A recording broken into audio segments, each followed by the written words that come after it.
பழத்தோட்ட ஊழியங்கள், கர்த்தரருளின ஊழியங்கள், திராட்சை பழத்தோட்ட ஊழியங்கள், கர்த்தரருளின ஊழியங்கள். அவரில் நிலைத்திருந்து கனி கொடுப்போம், கர்த்தர் வாய்க்க செய்வார். அவரில் நிலைத்திருந்து கனி கொடுப்போம், கர்த்தர் வாய்க்க செய்வார். துதி உமக்கே, துதி உமக்கே, துதி உமக்கே என்றுமே என்றும். துதி உமக்கே, துதி உமக்கே, துதி உமக்கே என்றுமே.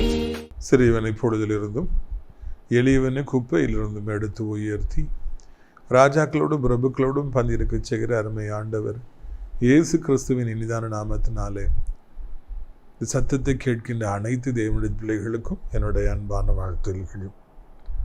நீங்கள் கோடா கோடியை பெருகுவீர்களாக, உங்களுடைய பிள்ளைகள் கோடா கோடியை பெருகுவார்களாக என்று வாழ்த்துகின்றேன், ஆசீர்வதிக்கின்றேன். வருகிற நாட்களிலே நம்முடைய அடைக்கலான் குருவி இல்லத்தில் தங்குவதற்காக அநேக முதியவர்கள் நமக்கு தேவைப்படுறாங்க. எல்லா வசதிகளும் இருக்கிறது. நாள்தோறும் அவர்களுக்கு ஜெபங்கள் ஏறெடுக்கப்படுகின்றன. விசாலமான அறைகள் இருக்கின்றன, காற்றோட்டமான இடங்கள் இருக்கின்றன. எனவே இப்படியாக உங்களுடைய பெற்றோர்களை கவனிக்க முடியாத சூழ்நிலையில் நீங்கள் இருப்பீர்கள் என்றால் தாராளமாக அவர்களை நமது அடைக்கலான் குருவி முதியோர் இல்லத்தில் கொண்டு வந்து சேர்க்கலாம். மிக குறைந்த கட்டணத்தில் எல்லா வசதிகளும் செய்து கொடுக்கப்படும். அது மாத்திரமல்ல, அங்கே தங்கியிருக்கிற பிள்ளைகளை நீங்கள் நினைத்து கொள்ளுங்கள். உங்கள் வீட்டிலே பிறந்த நாட்கள் வரும் என்றால், திருமண நாட்கள் வரும் என்றால், அங்கே தங்கியிருக்கிறவர்களுக்கு நீங்கள் சிறப்பான உணவை அளிக்கலாம் உங்கள் குடும்பத்தின் சார்பாக என்பதையும் நான் தெரிவித்துக் கொள்ள ஆசைப்படுகிறேன். அங்கே இருந்து தங்கி பணி செய்ய நமக்கு ஆட்கள் தேவைப்படுறாங்க. முக்கியமாய் சமையல் செய்ய தெரிந்தவர்கள், நர்சஸ் மற்றும் பாஸ்டர்ஸ் டெய்லி கூட்டம் நடத்துவதற்காக நமக்கு தேவைப்படுறாங்க. விரும்பியவர்கள் என்னை தொடர்பு கொள்ளலாம் என்பதை தெரிவித்துக் கொள்ள ஆசைப்படுகிறேன். நீங்கள் இதையெல்லாம் மனதில் வைத்துக் கொள்ளுங்கள். கர்த்தர் உங்களை ஆசீர்வதிப்பாராக. இந்த நாளிலே நம்முடைய பிரயோஜனத்திற்காக 1 ராஜாக்கள் 22வது அதிகாரம் 29ஆம் வசனம் முதல் 1 ராஜாக்கள் 22:29 முதல். பின்பு இஸ்ரவேலின் ராஜாவும் யூதாவின் ராஜாவுமாகிய யோசபாத்தும் கீலேயாத்தில் உள்ள ராமோத்துக்கு போனார்கள். இஸ்ரவேலின் ராஜா யோசபாத்தை நோக்கி, நான் வேஷமாறி யுத்தத்தில் பிரவேசிப்பேன், நீரோ ராஜவஸ்திரம் தரித்திரும் என்று சொல்லி இஸ்ரவேலின் ராஜா வேஷமாறி யுத்தத்தில் பிரவேசித்தார்.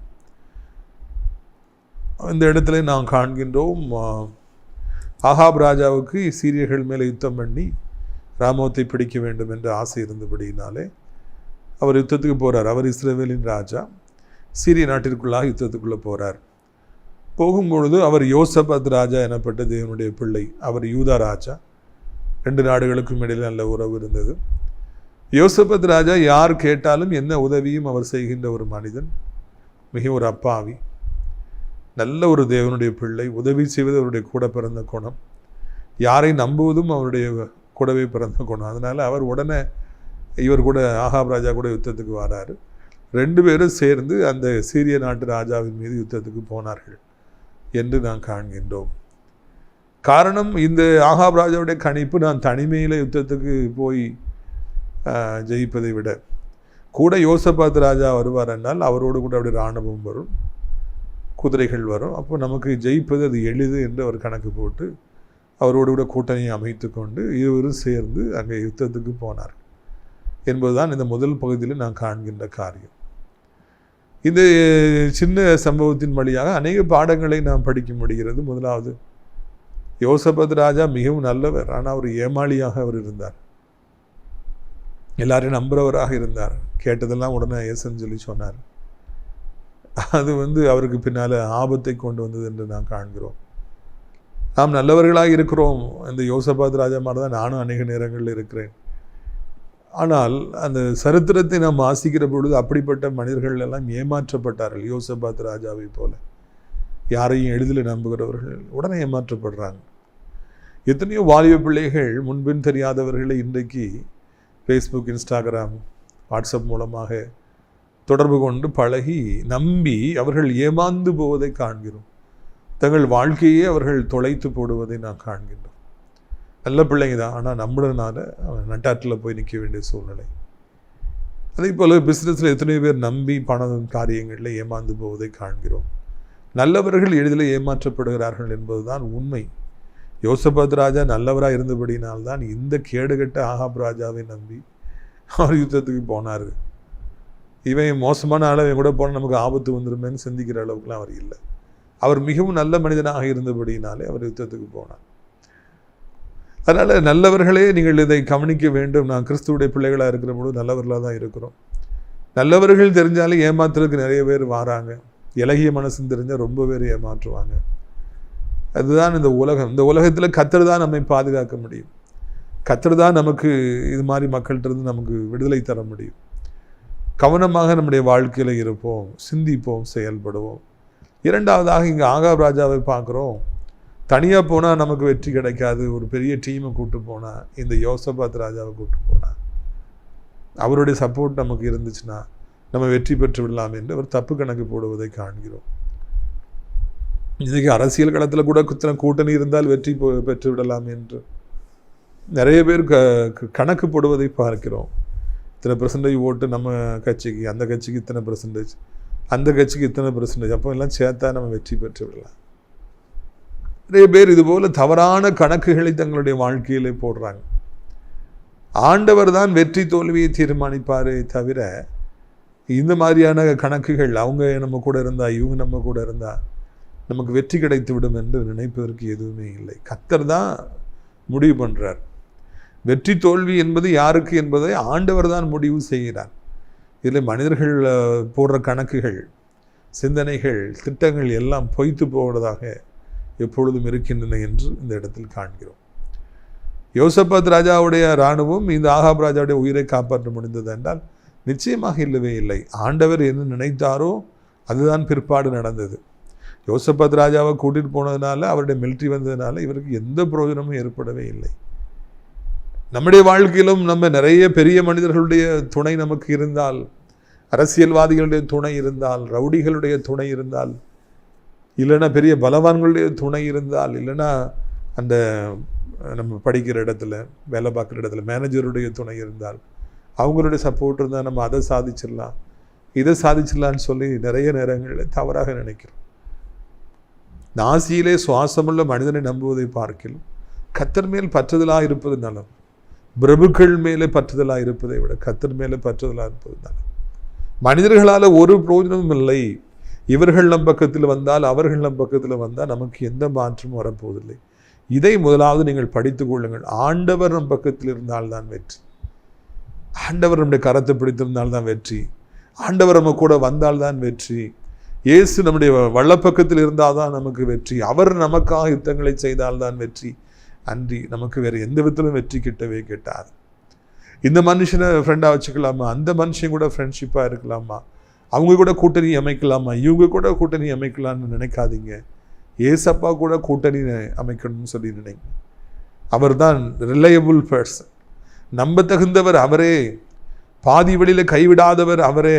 இயேசு நம்மோடு வந்தால் வெற்றி 100% உறுதி. அப்படிப்பட்ட ஆண்டவரை நம் பக்கமாக கொள்ளுவதற்காக நீங்கள் விரும்புங்கள், முயற்சி எடுங்கள். பிள்ளைகளுக்கு கற்றுக் கொடுங்க. அவங்ககிட்ட ஃப்ரெண்டாக இருக்கணும், இவங்ககிட்ட ஃப்ரெண்டாக இருக்கணும்னு நினைக்காதீங்கம்மா. ஏசப்பாவை ஃப்ரெண்டாக வச்சிங்க, அப்போ தான் வாழ்க்கையில் வெற்றி என்பதை நீங்கள் அங்கே நினைவு கூற வேண்டும் என்று சொல்லி உங்களை அன்போடு நான் கேட்டுக்கொள்கிறேன். பிள்ளைகளுக்கு கற்றுக் கொடுக்க வேண்டும் என்று சொல்லியும் உங்களை அன்போடு கூட கேட்டுக்கொள்கிறேன். நீங்கள் ஒரு சபை போதகராக இருப்பீர்கள் என்றால், நீங்கள் ஒரு ஊழியக்காரராக இருப்பீர்கள் என்றால், சபை மக்களுக்கும் சொல்லிக் கொடுங்கள். இயேசு கிறிஸ்து கூட இருந்தால்தான், அவரோடு கூட்டணி அமைத்தால்தான் வெற்றி. இந்த உலகத்து மக்களுடைய நட்பு, தொடர்பு எதுவும் ஒரு பிரயோஜனம் கிடையாது என்பதை அவர்களுக்கு நீங்கள் தெரியப்படுத்துங்கள். பாருங்கள், 1 ராஜாக்கள் 22ஆம் அதிகாரம் 31ஆம் வசனம். சீரியாவின் ராஜா தனக்கு இருக்கிற ரதங்களின் 32 தலைவரை நோக்கி, நீங்கள் சிறியவரோடும் பெரியவரோடும் யுத்தம் பண்ணாமல் இஸ்ரவேலின் ராஜா ஒருவனுடைய மாத்திரம் யுத்தம் பண்ணுங்கள் என்று கட்டளையிட்டார். ஆகையால் ரதங்களின் தலைவர் யோசபாத்தை காண்கையிலே, இவன் தான் இஸ்ரவேலின் ராஜா என்று சொல்லி யுத்தம் பண்ண அவனுக்கு நேராக சாய்ந்து வந்தார்கள். அப்பொழுது யோசபாத் கூக்குரலிட்டான். கூடா நட்பு கேடாய் முடியும் என்று இந்த இடத்தில் நாம் காண்கிறோம். யோசபாத் ராஜா மிகவும் நல்லவர் தான், தேவனுடைய பிள்ளை தான், சொக்க தங்கம் தான், 24 கேரட் கோல்டு தான். ஆனால் சேரக்கூடாத அந்த ஆகாப் ராஜா கூட சேர்ந்ததுனால அங்கே மிகப்பெரிய ஆபத்து அவருக்கு வந்து விட்டது. ஆகாப் ராஜா என்றாலே கர்த்தருக்கு எதிராக இருந்தவர். அவருடைய மனைவி ஏசபேல் இன்னொரு நாட்டிலிருந்து வந்து தவறான வழிமுறைகளை இஸ்ரவேலுக்கு அறிமுகப்படுத்தி கொண்டிருந்தார். பாகாலின் தீர்க்கதரிசிகளை ஊக்குவித்தார். கர்த்தருடைய தீர்க்கதரிசிகளை சங்காரம் பண்ணி கொண்டிருந்தால் அந்த யோசேபேலுக்கு முழு ஆதரவையும் ஆகாப் தெரிவித்துக் கொண்டிருந்தான். தன்னுடைய மனைவியுடைய கையிலே கைப்பாவையாக இந்த ஆகாப் இருந்தான். மனைவி சொல்வதெல்லாம் தலையாட்டினான். அந்த ஆகாப் ராஜா குள்ளநெறியாக இருந்தான், அவன் கேடுகட்டவனாக இருந்தான். அந்த ஆகாப் ராஜாவோடு கூட வந்ததுனால அங்கே ஆபத்து யோசபாத் ராஜாவுக்கு வருகிறது. வந்த உடனே ஆகாப் சொல்கிறார், நான் வேஷம் மாதிரி யுத்தத்துக்கு உள்ளே போயிடுறேன், நீ என் இடத்துல ராஜா மாதிரி வேஷம் போட்டு வா.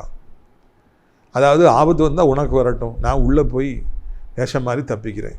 எவ்வளோ ஒரு குள்ளநெறி பார்த்தீர்கள். தனக்கு எதுவும் ஆபத்து வந்துவிடக்கூடாது என்பதற்காக தன்னை நம்பி வந்த அந்த அப்பாவி ராஜாவை தன்னுடைய ரதத்தில் உட்கார வைத்து விட்டு இவர் உள்ளே போயிடுறார். ஆகாப் இந்த கூடா நட்பு கேடாய் முடியும். தன்னை நம்பி வந்தவனுக்கு துரோகம் செய்வதுதான் ஆகாபுடைய வழக்கம். எத்தனையோ கேடுகட்டவர்கள் இந்த பூமியில் இருக்கிறாங்க. தன்னை நம்பி ஒருத்தன் வந்துட்டானா ஏமாளின்னுட்டு அவங்களுக்கு கேடு செய்யாமல் விடவே மாட்டாங்க. உலகத்தில் நீதி என்ன? ஒரு நம்பி வந்தால் அவருக்காக உயிரையும் கொடுக்க வேண்டும். இதை நம்பிட்டான், அதனால் நான் அவனுக்காக உயிரையும் கொடுப்பேன். நிறைய பேர் நல்லவர்கள் சொல்கிறாங்க. இன்னும் நிறைய கேடு கட்டவர்களும் நம்பி வந்துட்டான், வசமாக சிக்கிட்டான், அதனால் அவனை என்னன்னாலும் பண்ணலாம், அவனுக்கு கேடு செய்யாமல் விடக்கூடாதுன்னு நினைக்கிறவர்களும் 2 கேட்டகரி இந்த பூமியில் இருக்குது. இதை குள்ளநெறியாக ஆகாப், நீ அங்கே நின்றுக்க ராஜா மாதிரி என்ன மாதிரி வேஷம் போட்டுக்க, நான் உள்ளே போயிடுறேன் தப்பிடுறேன்னு சொல்லி ராஜா உள்ளே போயிடுறான். ராஜா இங்கே யோசபாத் வர்றார். எதிரி சீரிய நாட்டு ராஜா என்ன சொல்கிறாரு, யாரையும் ஒன்றும் செய்ய வேண்டாம், ராஜா எதிரி நாட்டு ராஜாவை வீழ்த்துக்கணும்னு 32 ரதமும் சூழ்ந்து வந்து ஒரே நேரத்தில் யோசபாத்தை குறி வச்சு வருது. யோசபாத்துக்கு அதை முடிய போகுது, பக்கத்தில் வந்துட்டாங்க, கொல்ல போகிறாங்க. அப்போ தான் அவர் ஆண்டவரை நோக்கி கூப்பிட்டார் என்று நான் காண்கின்றோம். ஆகாபை நோக்கி நம்பி வந்தேன் ஐயா, மோசம் போனேன், என்னை கொல்ல போகிறாங்க, எனக்கு வழி தெரியல, என்னை காப்பாற்றுங்கன்னு அவர் ஊழ விட்டார்னு சொல்லி பார்க்குறோம். அபயம் விட்டார் என்று நான் காண்கின்றோம். கூடா நட்பு கேடாய் முடியும். வாலிபர்களை, வாலிப பிள்ளைகளை, நம்பக்கூடாதவர்களை நம்பினால், போகக்கூடாதவர்களோடு போனால் இப்படி தான் வாழ்க்கையில் முடிவுகள் வரும். ரொம்ப கவனமாக நாம் இருக்க வேண்டும். கவனமாக இல்லை என்றால் மிகப்பெரிய ஆபத்துகள் நமக்கு வந்துவிடும். இதைத்தான் இந்த இடத்துல நாம் காண்கின்றோம். இதைத்தான் நாம் இந்த இடத்துல புரிந்து கொள்ள வேண்டும். நிறைய பேர் தங்களுடைய வாழ்க்கையில் இது மாதிரி நம்பக்கூடாதவர்களோடு கூட பிரயாணிப்பதை காண்கிறோம். கேடுகட்டவர்களோடு கூட வாழ்க்கையில் உட்கார்ந்து மணிக்கணக்காக பேசி கொண்டிருப்பதை பார்க்கிறோம். விவரமானவங்க, அவங்களை நேசிக்கிறவங்க அவங்ககிட்ட பேசாதீங்க, பழகாதீங்க, அந்த வீட்டுக்கு போகாதீங்க, இல்லைன்னா அந்த இடத்துல போய் நிற்காதீங்க, அவங்கள்ட்ட பேசாதீங்கன்னா காது கொடுத்து கேட்பதே கிடையாது. அவங்க அங்கேயே தான் இருப்பாங்க. அவங்க கூட எளிதில் நம்பி அவங்க கூட இருக்கிறதுனால ஒரு நாள் தனக்கு எவ்வளோ பெரிய ஆபத்து வருங்கிறத அவங்க சிந்திக்கிறது இல்லை. ஆபத்து வந்துருச்சு, இப்போ ஆகாப் ராஜா கூப்பிட்டா ஆகாராஜா எங்கே இருக்கானே தெரியல.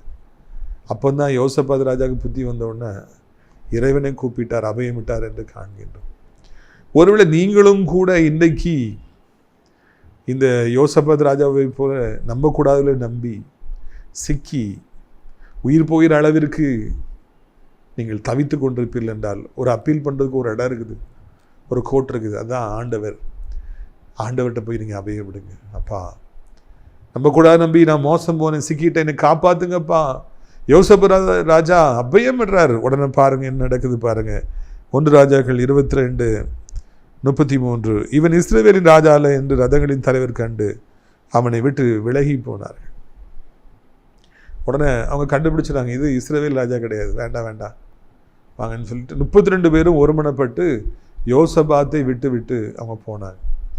ஆண்டவர் இந்த நேரத்தில் அவருடைய கண்ணை திறந்து இது ஆகாப் அல்ல என்று சொல்லி காண்பித்து யோசபாத் ராஜாவுக்கு வர இருந்த மிகப்பெரிய ஆபத்திலிருந்து அவரை காப்பாற்றி அந்த யுத்தத்திலிருந்து வெளியே கொண்டு போனார் என்று நான் காண்கின்றோம். பிரியத்துக்குரியவர்களே, எவ்வளோ உண்மை பார்த்தீர்களா? நம்ம நிறைய நேரங்களில் இந்த உலகத்து மக்கள் நம்பி நம்பி மோசம் போகிறோம், நமக்கு ஆபத்து வருது, நமக்கு தீங்கி வருது, கேடு வருது, நம்மளை நெருக்கிறாங்க. அப்போது நம்ம ஆண்டவர் நோக்கி அபயம் விடுகிற பொழுது எவ்வளோ பெரிய ஆபத்து நமக்கு வந்தாலும் அவைகளை நம்மை தப்புவித்து பத்திரமாக வெளியே கொண்டு வருவதற்கு ஆண்டவர் போதுமானவராக இருக்கிறார். உங்களை தப்புவிப்பார், பயப்படாதீங்க. வாலிபர்களே பயப்படாதீங்க, உங்களை தப்புவிப்பார். அவருக்கு உங்களை தப்புவிப்பது அற்பமான காரியம். எத்தனை அம்புகள், 32 அம்புகள் ரதங்கள் சூழ்ந்தாலும், உங்களை நோக்கி குறி வைத்தாலும் அவைகள் எல்லாத்தையும் வேறு பக்கமாக விளக்குவார். உங்களை அவர் காப்பாற்றுவார். நம்முடைய ஆண்டவர் இந்த நாளிலே ஒரு முக்கியமான காரியத்தை பார்க்கணும். அவர் அபயமிட்டோன்னு பரலோகத்தில் இருக்கிற ஆண்டவருக்கு அந்த யோசபாத்திலே குரல் கேட்குது, என் மகனுக்கு ஏதோ ஒரு ஆபத்து என்று உடனடியாக மேலிருந்து பார்த்து அந்த ரதங்களில் இருக்கிற வில் வீரர்களுடைய கண்களை திறந்து வேறு பக்கமாக கொண்டு போயிடுறார். எப்பொழுது கூப்பிட்டாலும், ஆபத்தில் கூப்பிட்டாலும் ஆண்டவருக்கு கேட்கும். நீங்கள் வாழ்க்கையில் எவ்வளவு பெரிய ஆபத்து வந்தாலும், எந்த நேரத்திலே வந்தாலும் அது ஆண்டவருக்கு கேட்கும் என்பதை மறந்து விடாதீர்கள். எவ்வளவு பெரிய வியாதி வந்தாலும், சண்டே நைட்டு போனோன்னா ஹாஸ்பிட்டலில் யாரும் இருக்க மாட்டாங்க. டாக்டர்ஸ் பாவம் ஓய்வு எடுத்துகிட்டு இருப்பாங்க. ரொம்ப கஷ்டம். திங்கக்கிழமை காலைல 10 மணிக்கு போனால் ஃப்ரெஷ்ஷாக இருப்பாங்க. ஆனால் வியாதியும் ஆபத்தும் விபத்தும் அப்படி சொல்லி வச்சு வர்றதில்லைங்க. அது எப்போனாலும் வரலாம். ஆனால் ஆண்டவர் இயேசு ஞாயிற்றுக்கிழமை இரவுனால நான் வரமாட்டேன், நைட்டு 2 மணி ஆயிற்று என்னை கூப்பிடாத, காலையில் இப்போ தான் நான் முடிச்சிருக்கேன் என்னை கூப்பிட, அப்படிலாம் சொல்ல மாட்டார். நீங்கள் எந்த நேரத்தில் கூப்பிட்டாலும் சரி, என்ன ஆபத்து என்று சொல்லி சொன்னாலும் சரி, உங்களுக்கு உதவியாக ஒருவரும் இல்லாவிட்டாலும் சரி, ஆண்டவர் நிச்சயமாக உங்களுக்கு பதிலளிப்பார் என்பதுதான் இந்த நாளிலே நான் காண்கின்ற காரியம். இந்த நாளிலே ஆண்டவர் நம்மிடத்தில் பேசுகின்ற காரியம். கர்த்தர் நிச்சயமாக உங்களை தப்புவிப்பார். கர்த்தர் நிச்சயமாக உங்களுக்கு ஒரு உதவி செய்வார். எந்த நேரத்தினாலும் நீங்கள் கூப்பிடுங்க. நைட்டு 2 மணி, காலைல 3 மணி, 5 மணி கூப்பிடுங்க, உடனே அவர் பார்ப்பார். யாரும் இல்லாத இடத்துல இருந்து கூப்பிடுங்க, ஆண்டவருக்கு காது கேட்கும். அவர் உங்களை தப்புவிக்கிற ஒரு நல்ல தெய்வமாக இருப்பார் என்பதை உங்களுக்கு நான் நினைவூட்டும்படியாக விரும்புகிறேன். யோசபாத் ராஜாவை ஆண்டு தப்புவித்தார். அவர் செஞ்சது தப்பு தான். ஆகாபு நம்மளது தப்பு தான், யுத்தத்துக்கு வந்து தப்பு தான், எல்லாம் தப்பு தான். ஆனால் அவர் அழிந்து போக ஆண்டவர் அனுமதிக்கவில்லை.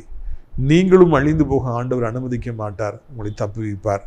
பாருங்கள், 1 ராஜாக்கள் 22ஆம் அதிகாரம் 34ஆம் வசனம். ஒருவன் நினையாமல் வில்லை நானேற்றி எய்தான், அது இஸ்ரவேலின் ராஜாவுடைய கவசத்தின் சந்துகளுக்குள்ளே பட்டது.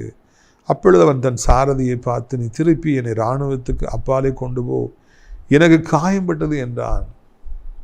ஆனால் ஆண்டவருடைய செயலை பார்த்தீங்களா? யாரை குறி வைக்கிறாங்க? யோசபாத் ராஜாவை குறி வைக்கிறாங்க அப்படின்னு நினச்சிட்டு. அவருக்கு ஒரு ஆபத்து விடாமல் பத்திரமா அன்று காப்பாற்றி கொண்டு வந்துடுறார். அப்போ இந்த வில் வீரல் 32 பேரில் ஒருத்தர் ஷே இப்படி தப்பிட்டானேன்னு சொல்லி சும்மா குருட்டாம் பேக்கில் ஒரு வில்லை விடுறார். அது கரெக்டாக ஆகாப் ராஜா எங்கேயோ ஒளிஞ்சிருக்கார். அவரை நோக்கி வந்து கவசம் போட்டிருக்காரு, இடையில கொஞ்சம் கொஞ்சம் கேப் இருக்குது. கரெக்டாக அந்த கேப்பில் போய் நெஞ்சிலையா குத்தி விடுகிறது. வில்லு பட்டுறது, இருக்கிற துப்பாக்கி வச்சு சுடுற மாதிரி பட்டவுடனே அவர் சொல்கிறாரு தான் சாரதிக்கிட்ட, சேர் டிரைவர்கிட்ட, எனக்கு காயம்பட்டுச்சு, உடனே என்னை இங்கேருந்து வெளியே கொண்டு போய் ட்ரீட்மெண்ட் கொடுக்கணும், நான் காயம்பட்டேன் என்று அவர் அங்கே சொல்லுகிறார். குள்ள நரியை போல திட்டமிட்டு சதி திட்டம் தீட்டி அப்பாவையை மாட்டி விட்டு தான் தப்பில்லான்னு வந்த அந்த ஆகாப் ராஜா, யுத்தத்துக்கும் யோசபாத்துக்கும் சம்மந்தமே கிடையாது. முழுக்க முழுக்க ஆகாபுக்கு தான் அவர் வந்திருக்கார். இவனை கொன்று அந்த இடத்தை, அந்த ஊரை பிடிக்கணும்னு சொல்லி வந்திருக்கார். ஒளிஞ்சு நின்று யுத்தம் பண்ணுறாரு. ஆனால் அங்கே என்ன நடக்குது? சம்மந்தமே இல்லாமல் எங்கே இருந்தோ எப்படியோ ஒரு அம்பு வந்து கரெக்டாக ஆகாப் ராஜா நெஞ்சை குத்தியது என்று காண்கிறோம். தன்னுடைய மதியினத்தினாலும் தன்னுடைய குள்ளநரித்தனத்தாலும் தப்பிக்கொள்ளலாம் என்று நினைத்தான். அப்பாவையை மாட்டிவிட்டு தான் தப்பிடலான்னு சொல்லி நினைச்சான். அதில் அவன் மாட்டிக்கிட்டான். அவன் வெட்டின குழியில் அவனே விழுந்துட்டான். அவன் மேலே வந்து அம்பு பாய்ச்சிருச்சு. சம்மந்தமே இல்லாமல் எங்கிருந்தோ வந்து அம்பு பாய்ஞ்சிருச்சு. உனக்கு காயப்பட்டேன், என்னை வெளியே கொண்டு போய் உயிரை காப்பாத்து.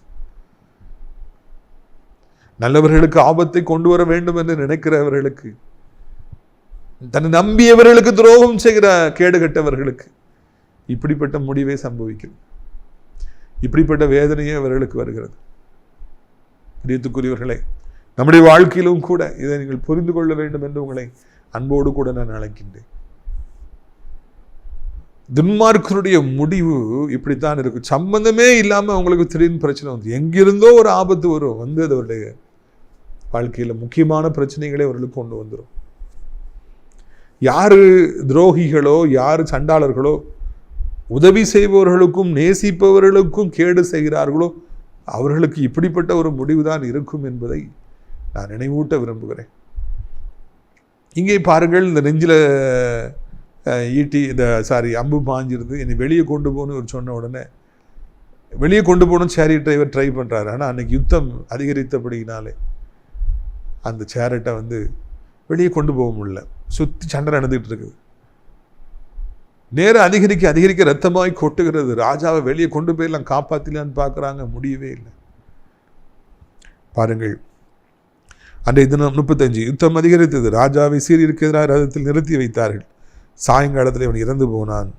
காயத்தின் ரத்தம் ரதத்தின் தட்டிலே வடிந்தது. எவ்வளவோ காப்பாற்றணும்னு பார்க்குறாங்க, ஆனால் அந்த இடத்த விட்டு வெளியே போக முடியல. அந்த ரத்தம் போய் போய் போய் போய் போய் ஆகாப் ராஜா மறித்து போனான். அதுதான் தேவ சித்தம். அந்த யுத்தத்தில் ஆகாபை கொல்ல வேண்டும் என்பது தேவனுடைய சித்தம். அது நடந்து போயிடுச்சு.